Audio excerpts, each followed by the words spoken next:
19-year-old Michael Donald walks alone to a nearby convenience store to buy a pack of cigarettes.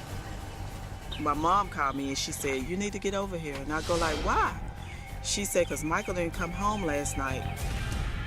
The next morning, Donald is found hanging from a tree a few blocks from his home.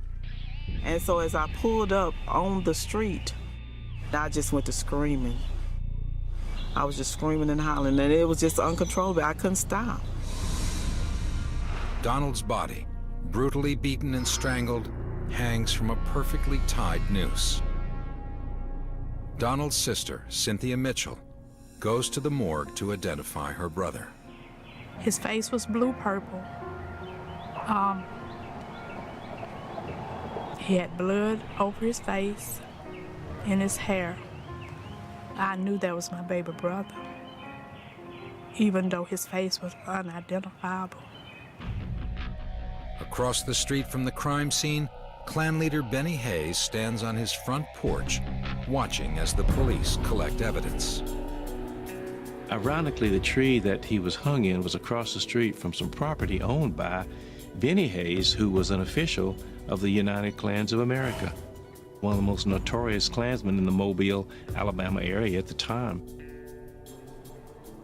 The FBI and local authorities suspect the Klan, but with no solid evidence, the case stalls for over a year. The FBI keeps pressuring the Klan. Then, a United Klans of America member, Tiger Knowles, tells the FBI a terrifying story. He confesses he was with Benny Hayes' son Henry on the night Donald was lynched. He says they were on patrol that night, looking for a black man to kill to avenge the jury's verdict on the police shooting. Tiger Knowles confirms he and Hayes abducted Donald and beat and lynched the young man simply because he was black. And this guy from the witness stand said, we put the rope around his neck and I put my boot up against his face, and the other guy put his boot up against the other side and just pulled tight on that rope till he had no breath left in him. It broke my mother's heart to know that he was killed because he was a black man.